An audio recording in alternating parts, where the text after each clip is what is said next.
It is Doon. They got through, and it was the team we expected to get through, and they're facing familiar opposition in Kilmallock. You know, we've seen these teams play against each other an awful lot in recent years. They obviously played out a draw just over a month ago in Kilmallock's final game. Obviously, Doon had the test against KP in the meantime, but really even game, I think, Matt. It's really hard to call a winner. Last year, Doon were flying it coming into the semi final, and Kilmallock were probably in a low ebb. They were pushed all the way in the quarter final by Liberties, and then they went out and blitzed Doon, and they pretty much blitzed Parswell in the final. So Doon will be looking for a role reversal, I suppose. We're focused on the east side first. Yeah, like it's it's it's a 50-50 game, and I think what happened that day in Fedimore when they played out a draw will have very, very little bearing on it, because there was a good few of the stars missing. For instance, on the Doon side, you had Barry Murphy missing, Adam English missing, Mikey O'Brien missing. In the Kilmallock side, you had Paddy O'Brien, Oisin O'Reilly, Micheál Houlihan missing, and Shane O'Brien left the pitch after 5 minutes with a pretty looking serious injury. And so that robbed the game of a lot of the big names. But those that left and those that were out on the field between the white lines, Jack, they delivered a very, very interesting and a very entertaining game of hurling, and a very high quality game of hurling. And who will forget the wonderful goal that Pat Ryan got literally seconds after half time, or indeed the point he struck right from the right hand sideline for an equaliser right at the death. We plenty good scores in it. Doon will be boosted, Jack, by the fact that Mikey O'Brien started last week. And Adam English and Barry Murphy came on at half time. Adam English made an immediate impact. He scored 6 points. He was busy. He performed in a way that it was like as if he had never been away. And that's a huge boost to Ty Hayes and his management team, that they can say, look, we've got game time into those three, and there'll be so much the better for it. Now, Kilmallock, of course, haven't been in action since that game, which is a long layoff, and there is no doubt that Doon, you must remember, Jack, if you were to get tested in a quarter final in preparation for a semi final, Doon got the ideal test for Kildare Palace-Kenry. You couldn't have asked for a better test, and it will put him in good fettle. Now, Kilmallock will have to worry about those injuries that of those four players. They missed the last game.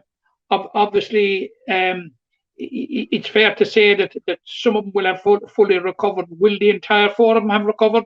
I don't know. But what I do know is that it would be important that all four, because they've got to make up that little unquantifiable gap that we're talking about, and we've been talking about, and it's been spoken about year in, year out. The advantage of going the quarter-final route and getting the game under your belt. Kilmallock in a position now that they have to cope with that, and it is in contrast to the position that they were in last year, when they had to come through the quarter-final route, and it's an incredible 11th semi-final in a row for Kilmallock, which is just simply mind-boggling. It'll give you an idea, and they've won 4 county titles in that period.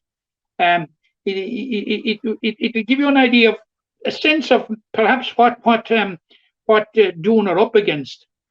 Now, there'll be a number of players in green on Sunday that will, they'll have 4 county senior hurling medals in their back pocket, and Doon will just have to take it one game at a time. They will just have to part the millstone around their neck that they've never won the Limerick County Championship. They've just got to focus on getting over the next hurdle, which is Kilmallock in the semi-final on Sunday. Yeah, I suppose that I was going to question you about that, but I think it's most important for whichever team can get off to the better start, because they're both well capable of leading from pillar to post. They've so many talented players, and you mentioned there some of the names that were absent for last day, and that's the benefit for Doon, that they've got minutes into Adam English, they've got minutes into Barry Murphy, into Mikey O'Brien. These boys that, even if the likes of Oisin O'Reilly and Shane O'Brien and Michal Hoolan are fit to play, are they match fit, and it could boil down to that, because realistically Adam English did turn that game almost single-handedly, and also Pat Cummins deserves a huge mention. Five points from wing back, like, for Doon is fair scoring, but that, it can't be overstated how important the quarter-final route is. Yeah. Well, in this particular game, you're going to talk about very, very small margins that's going to decide it, Jack. No question about that. Doon's performance in the quarterfinal would not win a semi-final. No. It's a question of how much they will benefit from the quarterfinal, and my belief is considerably. Yeah, it may come down, Jack. Both sides have very, very exciting forward lines. Yeah. And it might come down to which defense will cope the best. But similarly, I know that the defenders don't get the praise that forwards do, but they've brilliant defensive lines, equally good at both sides. But I will say for Doon, is theirs is more attacking, which lends a hand, obviously. Josh Ryan, Rich English, and Pat Cummins, as I mentioned, all on the score sheet last week. Probably won't see that from the Kilmallock half-back line, but will they be a bit more solid going backwards? It's hard to call. I have the results here from the last few times, obviously. Well, it'll depend on what the Kilmallock half-back line will be, because we're talking about Paddy O'Brien being a member of the Kilmallock half-back line. If Paddy is fit, it's probably going to be a very experienced half-back line in Paddy, Gavin O'Mahony, and Paddy O'Loughlin, all of whom, Jack, have scores in their locker. Oh yeah, I don't doubt you on that. No doubt about it. No, if Paddy, I'm only trying to second guess Fintan O'Connor, Paul Tobin, and Owen Ryan at this stage. But if Paddy O'Brien isn't fit, they've Kevin O'Donnell. What a replacement, in fairness, and he certainly has scores in his locker. Yeah, I suppose it's an interesting contrast that the three you mentioned in the Kilmallock half-back line are all definitely capable of getting a score, but they're probably more ball players that they'll deliver it into the forwards, whereas Doon's is quite athletic and they like to get forward, which leaves gaps in defence. It's a risk and reward strategy. You probably won't see the Kilmallock boys leave their half. They'll, they have relied on their forwards this year, and their forwards are that good that they'll shoot the lights out, and they've been conceding very little at the other end. So, I mean, it's no surprise they played out a draw only a month ago. Last year, Kilmallock won in the semi-final. The previous year, Doon beat them in the semi-final. In 2019 group stage, it was a draw. Doon won the one before that. Kilmallock won the game before that. It's no team has been able to win back-to-back games, which is a good sign for Doon. This one is on an iPad, and it's very interesting there that you mentioned getting back, and I suppose reversing back, and you're talking about Patrick Cummins, Rich English at centre back, like he's an inspiration, but he's two wingmen. Yeah. Patrick Cummins, but Patrick Cummins doesn't sacrifice defensive duties when he goes forward. He's the master of making the run at the right time and being in the right place, and he delivers it very, very quick. Now, Josh's approach is sheer power. Like, I think it's one of the most formidable sights in Limerick hurling, or hurling anywhere, when Josh Ryan takes flight. There suddenly almost becomes a clear way in front of him, because he's such a powerful man. But but behind all that power and everything, he's a very, very, very good hurler, Jack. Yeah, Josh he was. Ryan is a very, very good hurler and a very much an integral part of that Doon team. Yeah, obviously we've seen him And play for you the know, senior they were, footballers, they were, but he was the free they taker for were Doon a couple of dicing years ago as well. Like, so I mean, he has shown his prowess with the small ball. they were dicing with him for a few years in different positions, you know. And Mm. Tyke seems to have found his home where he's very, very, very comfortable and very, very effective. Yeah, and I mean, we haven't even mentioned midfield yet in this, which contains, all Ireland winners, Darragh Donovan and Robbie Hanley and Aaron Costello could play there as well for Kilmallock. And then you've the likes of, Eddie Stokes was brilliant the last day. You've Cormac Ryan, so much pedigree that could be in these midfield pairings. But I know that's about 10 minutes on that game. Look, it could be a case of one team hits the ground running, the other one can't match them, and we could have a fairly one way traffic. Like last year, it was 420 to 216. Kilmallock laid out their stall early, and there was no coming back for doing so.